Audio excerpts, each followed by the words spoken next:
Well, good afternoon. This is Jim Whitehead of All Power Group, and I want to wish you a very happy new year.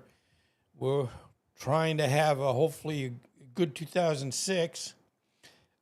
Bottom line, it was fitting for me since I do the content projects of doing where I talk about how I have progressed since 2007, when I first started YouTube, not knowing very much, and of course, into 2025. And I'm going to bring you through a lot of the things I did, why I did them, and points of where things got better in a lot of different ways: equipment, resolution, images, etc., etc. So why don't we just get going? Okay, what you're seeing here, and by the way, I did this presentation twice yesterday, and I got about halfway, and in both cases, I think it was just a bad file that it just said, "Oh, you're done," and I wasn't. I didn't tell I was done. But anyway, sometimes, like with anything, we don't and are not the bosses when it comes to technology. You know it, you can set it up, but it doesn't always work right. But that was yesterday, so we're hoping today is going to be a better day. Okay, as I said, I started my YouTube in 2007. And mainly back then, it was more because I actually still am a generator company. But back then, what I, in essence, used YouTube for was, if I can say, a brochure site where I would work on presentations that would, if someone said, "Hey, how does a generator work? How much does it cost? What would I need for my home?" I can go on and on and on. But what you're seeing here, and the reason I put this up, this goes back to about that time, 2007. And yeah, and I was a gas contractor then, where I took care of the propane installation and natural gas.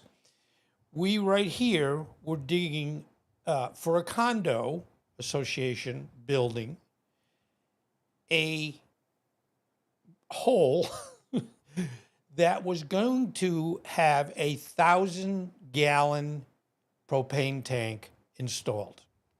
Now, why I'm showing you this, you're looking at it and you're going, "Ooh, the image is not clear." And certainly we expect it to be better today. But back then, this is kind of what we had. And I wasn't one to say, "Well, I'm going to buy the cheapest camera I can find."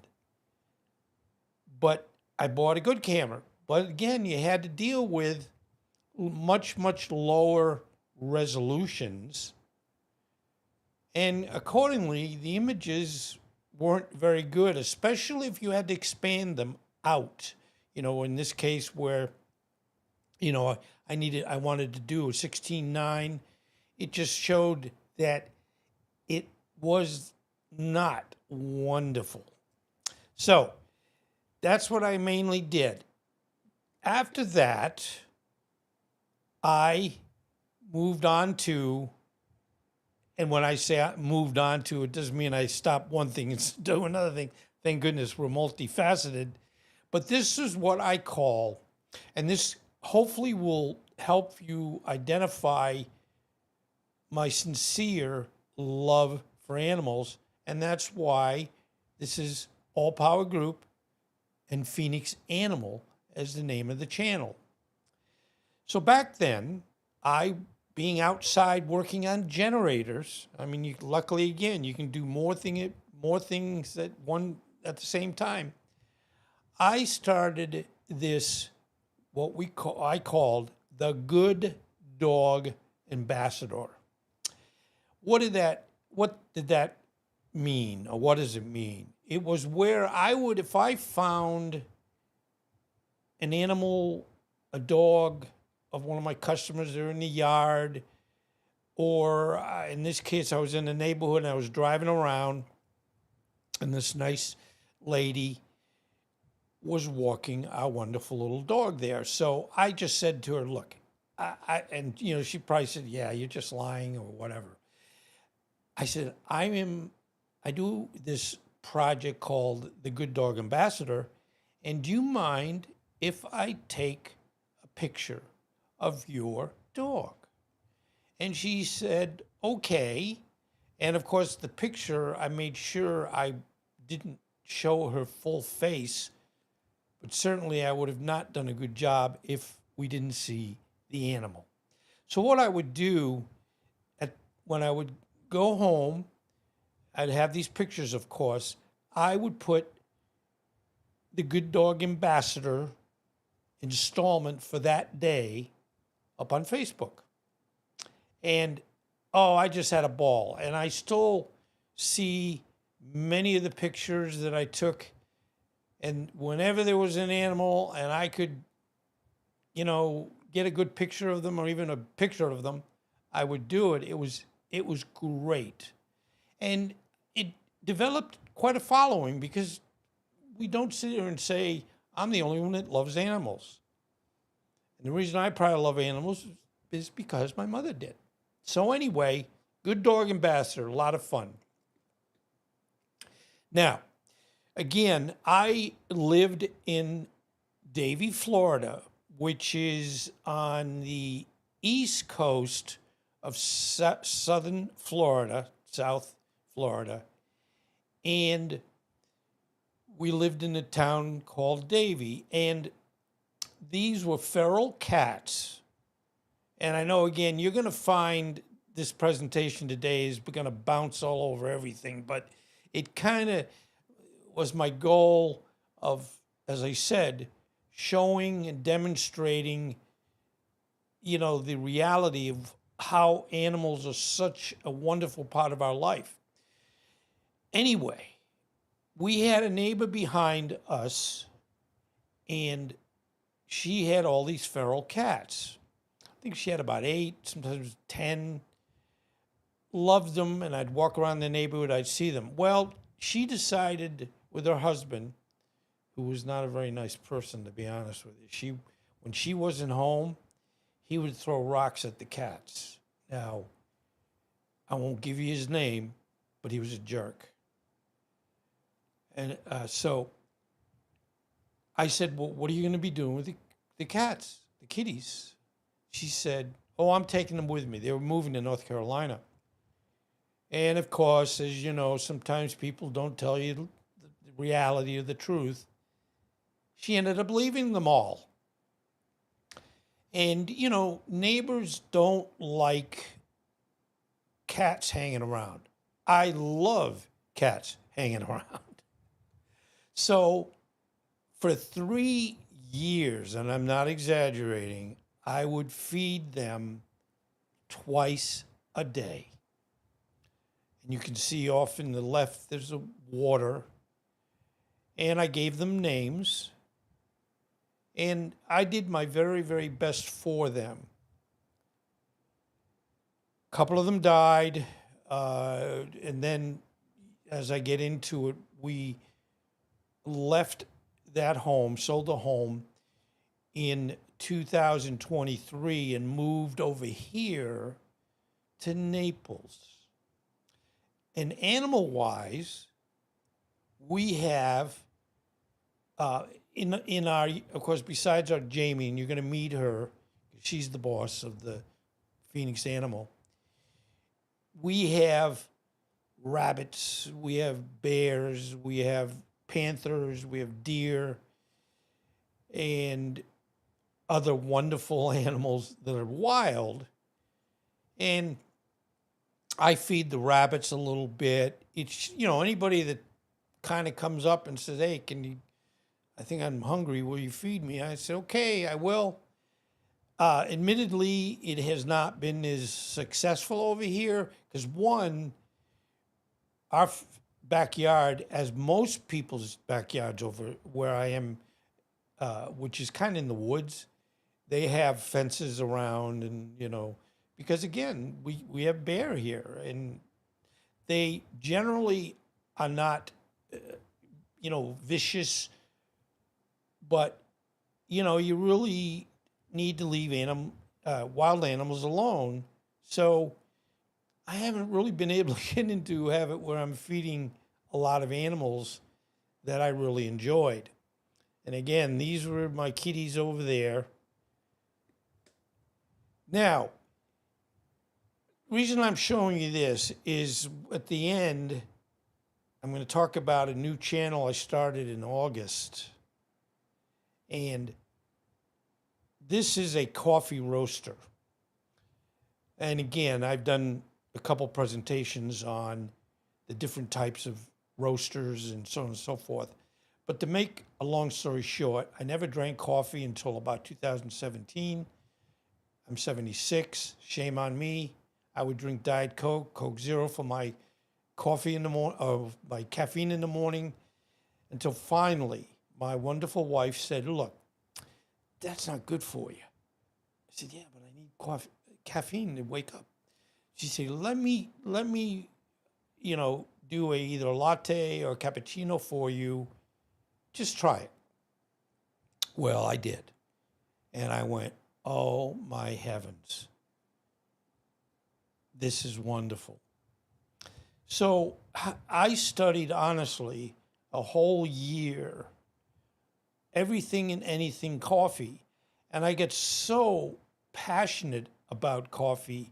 I said, even though I have my generator business that's more than full time, I want to start a coffee roasting business.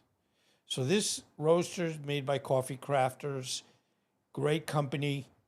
And if I'm able to, and I sold this equipment, unfortunately, before I left Davie, Florida, to move over here to Naples, Florida, on the southwest South Florida. I sold it for nothing, more or less. And today I'm saying, Don, Jim, you should have brought it with you, because I love roasting coffee, and it's a good business. I mean, I'm not saying it's an easy business, but it's good because I'd say, and I'm only throwing out a number off the top of my head, 70% of the population drink coffee. So it isn't where, not too many people drink coffee, so it's probably not a good business. No, it is a good business. Any business is tough to get going and start selling. But what ended up happening was, this was my end product. After I roasted, and what you do is you buy green beans,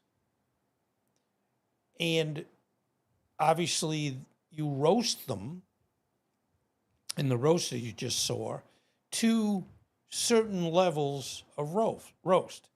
And this one particularly is Ethiopian Yirgacheffe, single origin, meaning it's all, these are the beans all from just Ethiopia.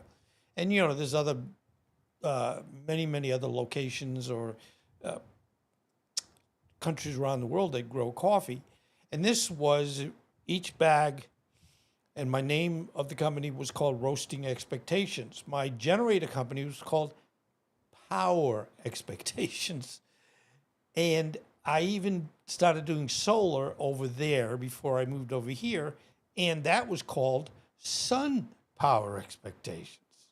So anyway, that was kind of how I packaged it. And again, not to get into too much of a topic, but what I started to say, you can do roasts that are either light, medium, and I usually like medium roasts, or dark roast. Why this is a dark roast is I had one generated customer that would buy coffee from me, and he said, Jim, I want the darkest you can roast. Now, just as a quick point, when you roast coffee, you have to monitor time, temperature. And when you are getting into, and there are noises, first crack, second crack. You won't be tested on this. But when you get into a dark roast, you get very close, and you have to get the experience. You get very close to burning the coffee, and then you've wasted it. So he was the only one who said, Jim, I want it as dark as you can do it. And I was like, okay. So this was obviously coffee for him. But it was great. I had a toll-free number. Call me. I get you coffee. A lot of fun. Now, moving on,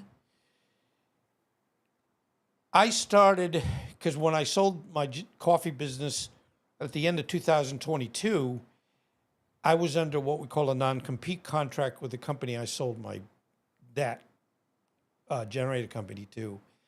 And yes, we were planning on moving from there to here, and my non-compete was for 90 plus miles. So we said, well, we are moving to Naples. It's 90 miles.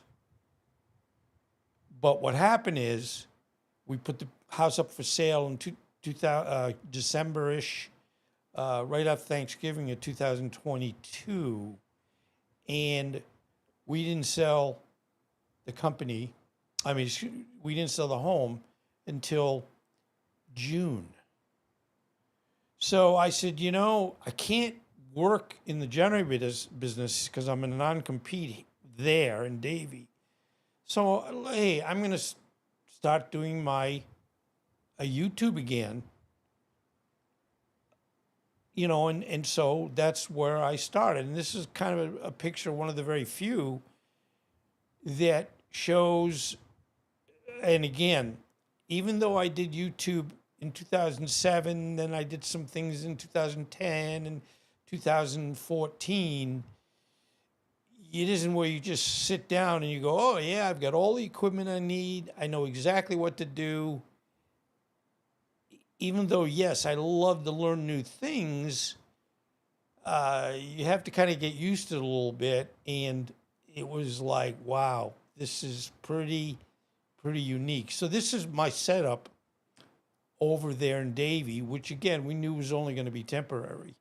So anyway, I know I look half asleep, but bottom line, that's my channel set up over there. So again, finally we sold the home in 2023. We bought this home, or the home you're looking at. That's our living room.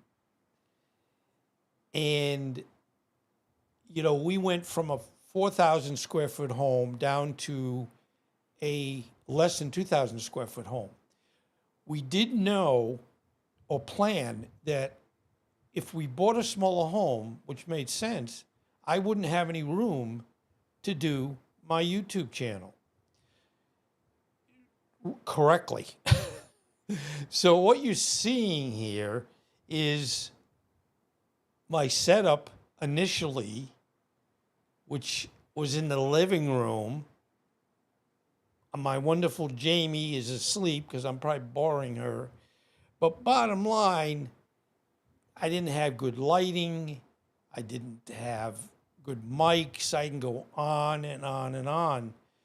So it was like, well, we knew we were going to do a building. So I started, putting together. And I know this is going to be long because I have a hard time telling part stories, but bottom line, what happened was as a generator company, you had to do everything with permitting, have everything inspected, fix anything that was wrong, do it right in the first place, even though sometimes you might have to change something. But bottom line, I immediately from here put in the permits for a building that we contracted with a company up in Ocala, Florida, shed to build this building for me. Well, what an undertaking. So, but it was a point where you'd say, gee, you're not going to be able to really progress with it, with, your channel on YouTube with this type of setup. It just isn't going to work. So thank goodness we're not there. My wife wasn't real happy, and I would work all day. And, it's like with anything, you learn what you need to do, what you shouldn't do. But because I didn't really have good equipment and I didn't have the skills that I needed, and I'm getting more skills every day. The good thing about what we do here is it's not like you've learned everything and you have nothing more to figure out. No, it's always something. I had to figure out yesterday why twice this same presentation would get to a point and then just say, up, bye, I'm gone.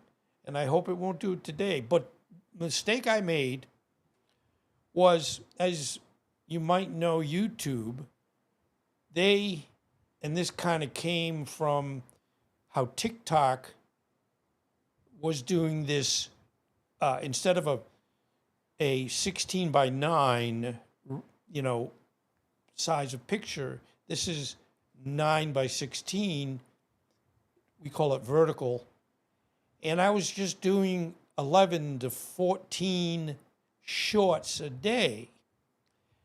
And that's not bad. You're getting your channel out there. You're getting to know, but you get no credit for it in the sense of what YouTube counts toward growing your channel. And this is what I did. And what I would do is I would say, okay, I'm going to go and pull a lot of the animals, for example, that would be found in the wintertime in Siberia. So I would, and back then we had image software, which we still have today, of course, but it's, of course, much, much better than it was 2.5, 3 years ago. But I would, get a good image of let's say, I'm trying to think of the good, a cougar, and I would have the first page, you might say, pictures of them, having the animal kind of coming toward me, and then I would have a lot of times a map on the second page that would show where that animal would be found in the world, anywhere in the world, and then some description about the animal. So was it bad work? No, but it wasn't where you'd say, this is what you do to get it where you kind of move forward with YouTube directly. Because as I said, these are shorts, and shorts, they've changed them here and there. They were typically less than a minute. So you got to try to tell a story in a minute or less. Now they have where you can go to 3 minutes, but bottom line, that's what I did back then, and that's what I did all day in the living room. Okay, this is a 16 by 9, and again, what back then, and this was probably again at the beginning, when you would pull an image, if you have to expand the image, if the resolution is relatively low, you expand that image, in the case of this particular page, it looks terrible. And you would say, probably at the time, I didn't think too much about it, but in what I know now, it was like, gee, Jim, come on. But I started out doing things like, how do generators work? Even though I loved animals, I just kind of was like, well, I don't know what I'm going to do. And that's very common in YouTube, is coming up with a niche that you like, you have some background in a sense, or you're willing to study to get the background, and hopefully have it where other people want to watch it. It's kind of not as easy as you think. So anyway, here's another example of a short program. I would do, show me a car that was built in 2230 or some whatever astronomical date in the future. And, you know, some people liked it, some people didn't. But, you know, you keep doing what you keep doing, right? Now, one of my favorite areas, and again, as you can almost see, I'm heading in the animal direction even more and more. This was a series of shorts, but they were certainly, I would say, more fun to do. And as I said, I was heading in the animal direction. And we've got Jamie, who's my wonderful, she's 11 years old now. I gave her where she was going to be Top Gun, and she would go on missions. Then the upper right is, that is, oh, geez, don't mind me. It will come to me. Ginger Snaps. I had a dog by the name Ginger when I was a kid. And then we've got One Shot Bob in the lower right. So I was doing presentations and some actual videos. But again, I wasn't doing anything like what I'm doing now. Now, okay. Here we are. I'm still in the living room. And as I had said earlier, we knew that we would need to put something in our backyard, and you see it's all fenced in, because we don't have room. We had plenty of room in the yard, and so we contracted to have, and we already had ordered the building, and it was going to be 14 feet wide by 28 feet long. And I had put the permits in, and we moved here about July 15th of 2023. I had the permits in within a couple weeks after that to the Collier County Building Department. And this is where the building more or less was going to go. Now, we did get the permits, and it's like, okay, let's get going. Now, what you're going to see, this is a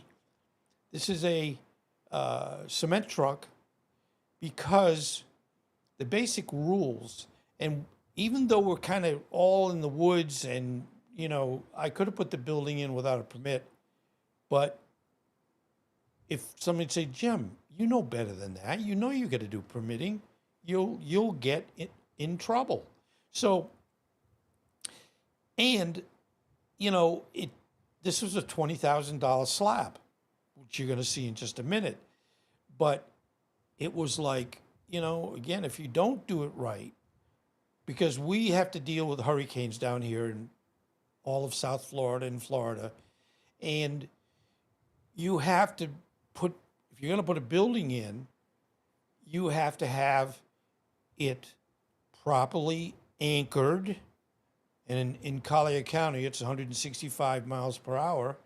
Over on the other side of the state, it was 175 in Broward, and so on and so forth. But here, finally, we got the permit, we paid the money, and now we're pouring the slab. Now, that is a slab where, as I mentioned earlier, the building was going to be 14 feet wide by 28 feet long. This was a slab that was going to be a foot larger on the right side, left side, the front and the back. And so, you know, when this got done, and interesting things where costs get raised, the black little temporary fencing, even though we have no homes really near us and whatever, but every job that's done in Collier County that I've seen, you have to put up this plastic fencing, I guess, to keep so dirt like this doesn't blow on somebody else's yard or their cars, so on and so forth. Well, there is the $20,000 slab. Now, besides being done correctly, it also had to bring the building up to the same level as the home. So in other words, we couldn't just put a 1 inch, 2 inch slab. This was probably 12 inches, high, you might say. And, we made sure that it was the right height to ensure that when we got inspected, they wouldn't go, it's too low. And just one other little aside, if I had done it without permitting, even though if I'd done a good job and this and that and this and that, and either code enforcement was either somebody complained about the building, not that anybody could really see it, but, sometimes it happens. Or, again, they could just happen to be going by and say, hey, gee, it looks like something is going on back there. And here they come and they find a building that they know is new. And if it's at the wrong height and not anchored, they would say, hey, Mr. Whitehead, they wouldn't say stupid, but you're stupid. You got to remove that building. So yes, it cost us a lot of money to put this in, but we certainly were doing everything to make sure it was right. And I'll show you the one thing that they kind of, when it was inspected, made us add, which was not a big deal. So there's a slab. Now, there's the building. You're saying, wow, how'd that get here? Well, it had to come down from Orlando, Ocala area. And we had given it all the dimensions. And you can get these sheds where they look like just a shed. In fact, if you're seeing over on the left, we didn't put that in. So luckily, we didn't have anything to do with that. But you can see it's right on the ground. It is anchored to the ground, but it's not anything like what we have here. Now, you can see on the lower right to the porch, to the left, you see one of the anchors. There's, I think, 6 total anchors that really, in other words, I wouldn't worry about this building going anywhere unless it was a storm that was catastrophic. And then certainly had to deal with that for all the 20 years I was in the generator business. Of storms could be minor or major, major. So anyway, there's the building. The problem is it came empty. Nothing there, no window shades, no flooring, no insulation. I can go on and on and on. So I had to have that all done. And I'm not Mr. Build in the inside of a building. The only thing I did was I did the electrical. Don't tell anybody because I'm not an electrician. I was actually a gas contractor that I mentioned. But bottom line, here we're going. The only thing that you see with this picture is the color that we painted the porch was a mistake. We said, oh, no, I don't like that blue. So we then, and this is, as you would see, the deck or the porch now is a dark blue, and it has a Christmas tree on it that we have year round. So that is cool, and it automatically comes on, automatically goes off.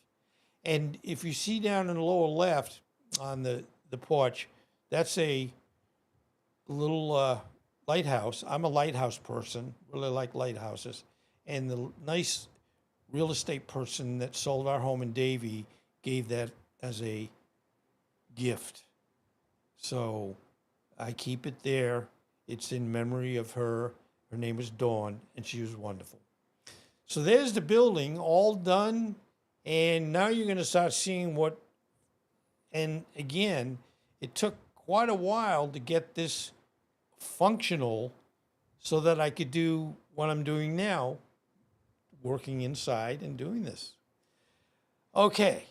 And again, as I said, I'm bouncing around a little bit, but hopefully this is all in transition or steps.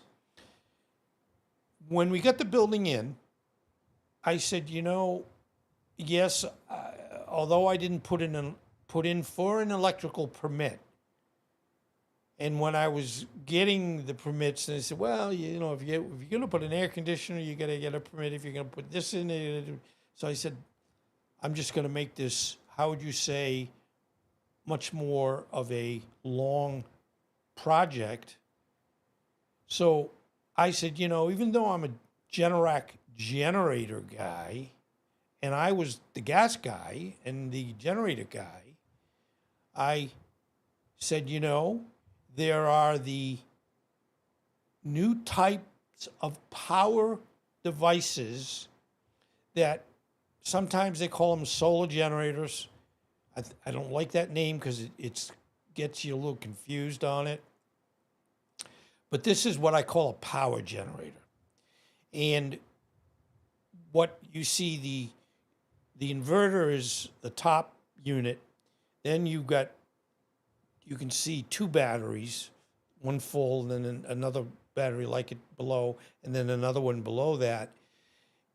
This would have it where I would be running this building, and I did all the transfer switch installation, all this stuff, because again, I was fully expecting that I was still going to do generators, but I would be switching to, I would say, something that I felt was a better choice now. And that's like with any technology, you'd say, well, it was good, but now there's something better. And even today, and this was 2.5 years ago, they're better. And these are designed, and batteries are batteries, and people go, oh, I don't like batteries. Well, they have lithium phosphate, batteries that can be, in the batteries you're looking at, they can be charged for 10 years. So there's no the battery goes down, and then if you don't charge it, when we would use lead acid batteries for generators, if the battery got below 65% and you didn't catch it, the battery would have to be replaced. Well, this battery technology is not like that. It says, I don't care. Discharge me, charge me back up. And as you can see, it's showing that I'm drawing 2,000 watts, whatever I'm running, and we've got 83% left in the battery. So generally, I would run all day on battery and then shut the building down to charge the batteries up at night, which just had it where I got pretty good and knowledgeable about this different type of generator. So what we did is, for the hurricane season in 2024, I said, this would be embarrassing if we have a hurricane and we're out of power for a day or 2 or 3 or 4, and they'd say, well, don't you have this backup? I'd say, yeah, but it's on my building. Well, do you live in the building? No, I work in the building. They'd say, that wasn't probably the smartest thing in the world. So, bottom line, we moved it out of here into our garage, and I integrated it into our power system. Our electrical panel. So if we lose power, I can switch over to running off the EcoFlow.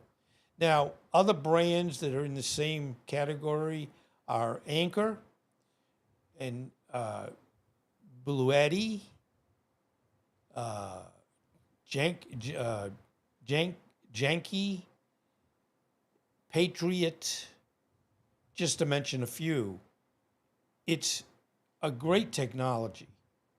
And like what's neat about this is, yes, I bought it with 2 batteries. And then I added a battery maybe 4 or 5 months later. And I still could add 2 more batteries. And this inverter can take care of 5 batteries.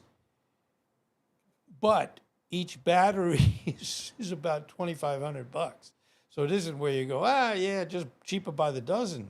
So that's the kind of story on that. And I know you're saying, boy, you sure go from a lot of different stories. Now, we built the building. We finished the building inside. And although I'm not a good wire guy in the sense of, managing wire, everything, I just have it where it works. And then later on, kind of do some, better wire management. But what you're seeing here, and there's going to be a bigger picture after this one, is the equipment that I use to do my presentations. And most of this equipment is Rode, R-O-D-E. They're a wonderful company in Australia. And, we've got what you call the Streamer X. We have the Procaster Pro 2, and we have the Videocaster. And we have a pod mic that's from Rode, and I have 2 Apple machines, and this is wonderful. I have lighting, as you can probably guess. You can see me, and I have good mics, and I can always monitor everything that's going on. So, and now looking at a bigger picture. This is, again, stepping back. And again, don't mind the wires. We don't trip over them. But bottom line, this is my channel. And there you can see the building. We have ceiling fans, window covering. We painted it blue inside. And I have multiple lights all around so that, and with video, you've got to make sure you get enough light, because the cameras all cameras are different, but some are much better in, a darker point than others. But the point that you want to do is ensure that you have enough light. Hopefully have good sound, and et cetera, et cetera. Now, this is Jamie. Now, why am I showing you Jamie? Well, she is the CEO of All Power Group, and you're going to meet her and the animals that work for her. And again, it's like I'm by myself. Yes, my wife, but she doesn't do much with the business. I had to have help, so Jamie pitches in. She drives. So in other words, I say, hey, honey, can you go and get, another battery? She says, sure. She hops in the car and goes along. Now, her assistant is Miss Perfection. And she's here to help Jamie get her work done. Typing, et cetera, et cetera. She's a good little Miss Perfection. Now, we have Big O. He is the sales manager. So if you were to say, hey, Jim, I want to buy something from you, whatever I'm selling, you would be dealing with Big O. Great guy. He's just a great guy. That's all I can say. Now, any business maybe needs security. Well, this is Mr. Gorilla. And if you came here and you were not invited, Mr. Gorilla is what we call the bouncer. He protects us all from anybody that would want to cause harm. So, he's not even smiling because he's saying, I dare you, come here. Now, I just pulled this image of a recent, because yes, I got into the animals, and that's what I've been doing. And I do presentations, of course, and this is one I did about a week ago. And what I've been having fun doing, I kind of do series, as I would call them. It's where I'm pulling different animal rescue centers around the world. I occasionally do them for the United States, but bottom line, what I have found, and this is what I love, why I love doing the presentations, you find and learn. So I learned so much just doing these. I love animals, but there's a lot of things I need to learn. And this is a just to give you a real quickie, this is a rescue center in Nairobi. And what they do is they bring animals in that, have been hurt or lost their mother. And what's kind of neat about this is when the animal comes into this facility, the fences are not locked or closed. And it's out in the middle of nowhere, so it's not really where it's dangerous or anything. But what their theory is, or their practice is, animals will know when they're being helped for injuries, food, water, and they could very well be there, and they can be there as long as they want to, but the door is always open. So this is where you're seeing our little antelope that now has gotten much bigger, all well, and now he is at a point of saying, it's time for me to leave. So they just, the old open door policy. Now where you get the point of where you'd say, gee, Jim, why'd you show us all about that coffee thing? Well, this just leads to almost the ending of this presentation, which has been 48 minutes, sorry. I have a channel called Power Coffee News. And again, I love animals, grew up with animals, did animals for the presentations. I said, I love coffee too. So why not do a coffee channel? And so that's what the name of it is. I don't do as much with this. I certainly do more with Phoenix Animal, but this is just, it's like with anything, it doesn't cost you anything to add channels. YouTube says, hey, you can do another channel, do another channel, do another channel. That said, you got to make sure you're trying to do good content. But the neatest thing with animals is never-ending options of talking about animals. And, of course, with coffee, since probably about 75% of the population, I don't know the exact number off the top of my head, but drink coffee. And when I said much earlier that I studied for a year every day after work on coffee.